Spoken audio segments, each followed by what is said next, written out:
Hello and अस्सलाम वालेकुम। Welcome to my YouTube channel. मेरा नाम है खान और एक और नई वीडियो के साथ आप लोगों की खिदमत में हाजिर हैं। उम्मीद करते हैं आप लोग सब खैरियत से होंगे, जहाँ होंगे खुश होंगे, आबाद होंगे और मेरी वीडियोस को देख रहे होंगे।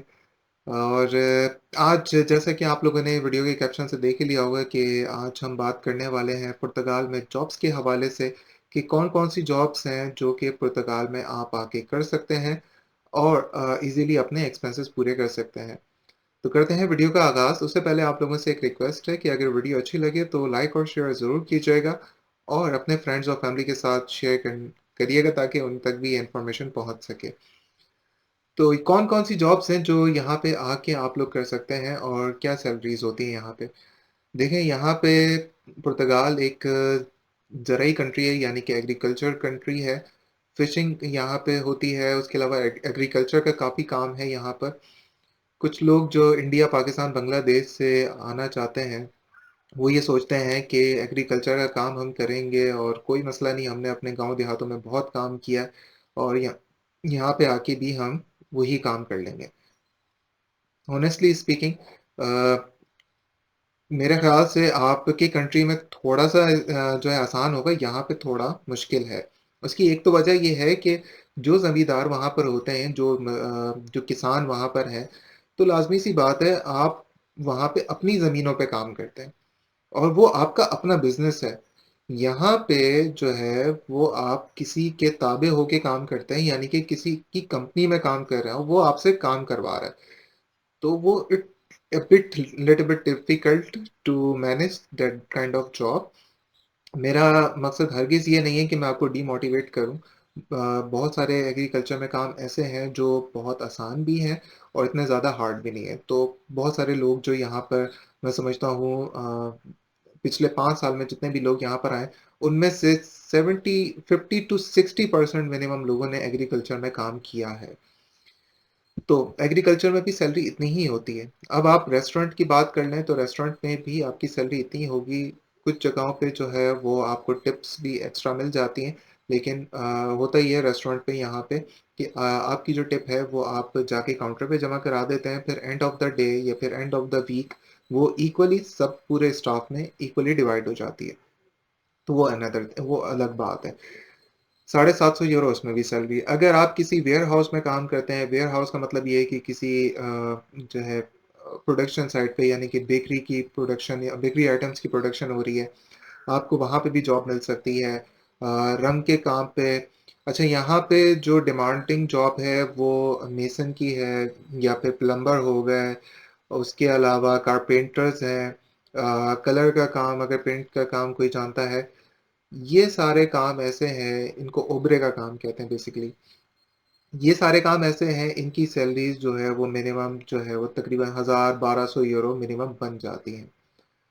ये तो बात हो गई हमारे उन लोगों के लिए जो स्किल्ड वर्कर्स हैं। अब बात कर लेते हैं थोड़ी-सी उन लोगों की तरफ जो शायद शहरों से आते हैं और पुर्तगाल आने के बाद वो ये सोचते हैं कि हम भाई ये काम कैसे करेंगे? तो उन लोगों के लिए मेरे पास एक जॉब है, यानी कि मेरे पास नहीं, एक जो ज़्यादातर लोग आजकल कर रहे हैं, वो है डिलीवरी की जॉब। फूड डिलीवरी की जॉब आप लोग यहाँ पे कर सकते हैं। अगर आप जो है यहाँ पे आके आर्टिकल 89 में अगर आप अपने पेपर जमा कराना चाहते हैं, तो वो भी आप करवा। आर्टिकल 89 और 88 का डिफरेंस मैं आपको बता दूँ। 88 ये होता है कि आपको किसी कंपनी ने हायर किया है और वो आपको सैलरी पे कर रहे हैं। आर्टिकल 89 ये है कि आप अपना खुद से काम कर रहे हैं एज़ अ फ्रीलांसर, ठीक है? दोनों उसमें पेपर्स आपको मिल जाते हैं, कोई प्रॉब्लम नहीं होती। आर्टिकल 89 में आप जो है अपनी एक्टिविटी ओपन कराइए और अपना जो है काम कीजिए। अब वो काम कोई भी हो सकता है, अगर आप जो है वो वेब डेवलपर्स हैं और डिज़ाइनर हैं और ऑनलाइन काम आप करना चाहते हैं, तो वो बिल्कुल आप कर सकते हैं। डिलीवरी का, फूड डिलीवरी का काम वो आप करना चाहें, तो वो भी आप लोग कर सकते हैं। उसके पैसे तकरीबन इससे जो बेसिक सैलरी है, उससे ऑलमोस्ट 40% ज़्यादा ही हैं।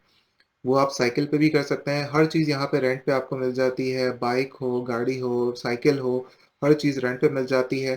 पुर्तगाल के बारे में मैं आपको एक बात बता दूँ कि यहाँ पे बहुत ज़्यादा हिल्स हैं, यानी कि बहुत ज़्यादा चढ़ाइयाँ हैं कि आपको थोड़ा-सा जो है वो मुश्किल भी हो सकती है साइकिल चलाने में, लेकिन अगर आप इलेक्ट्रिक साइकिल लेते हैं जो कि रेंट पे ही मिल जाती है और ईज़िली आप उसको पूरा करके अपने एक्सपेंसेस भी पूरे कर सकते हैं और मिनिमम आप जो है वो सारे एक्सपेंसेस निकालने के बाद 1000-1200 यूरो आप ईज़िली कमा सकते हैं सिर्फ़ फूड डिलीवरी में।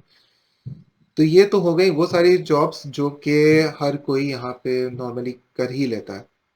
अब बात करते हैं उन लोगों के हवाले से जो बहुत ज़्यादा अच्छे मतलब पढ़े-लिखे हैं। आप सब लोगों को एक बात मैं बता दूँ कि ये जितनी भी पिछली मैंने जॉब्स बताई हैं, इसमें पोर्तुगीज़ लैंग्वेज की रिक्वायरमेंट होती है, लेकिन बहुत कम या फिर होती ही नहीं है। हाइली स्किल्ड वर्कर्स जो होते हैं, यानी कि हाइली स्किल्ड वर्कर्स यानी कि डेवलपर्स हो गए, आईटी टेक्नीशियंस हो गए, एआई डेवलपर्स हो गए और मशीन लर्निंग, ये सारी जितनी भी फ़ील्ड्स हैं, इसमें आप लोगों को कहीं न कहीं या डिजिटल मार्केटिंग हो गई या ऑफ़िस जॉब में आप बैंकिंग की जॉब ले लें, अकाउंटेंट हो गई, यहाँ पे आपको जो है वो यहाँ की लोकल लैंग्वेज आना ज़रूरी है। तो यहाँ की सैलरीज़ भी सेम ही है, लेकिन ये है कि जो आईटी सेक्टर में कंप्यूटर साइंस की जिनकी फ़ील्ड्स हैं, नर्सिंग की जिनकी फ़ील्ड्स हैं, उनकी सैलरीज़ थोड़ी-सी ज़्यादा हो सकती हैं, लेकिन इतनी ज़्यादा भी नहीं हो सकती। तो ये सारी डिटेल्स थी आप लोगों के जॉब्स के हवाले से कि आप जब यहाँ पर आते हैं कि कौन-कौन सी जॉब्स आप यहाँ पे कर सकते हैं। आई होप ये सारे पॉइंट्स आपको क्लियर हो चुके होंगे। अगर फिर भी कोई क्वेश्चन्स हों, तो आप डेफ़िनेटली मेरे कमेंट बॉक्स में बता सकते हैं, पूछ सकते हैं, जो भी आप लोगों की क्वेरीज़ हैं। I will definitely answer of all your questions. Till then अपना बहुत सारा ख़्याल रखिएगा। मिलते हैं आप लोगों से नेक्स्ट वीडियो में। Take care. अल्लाह हाफ़िज़। बाय-बाय।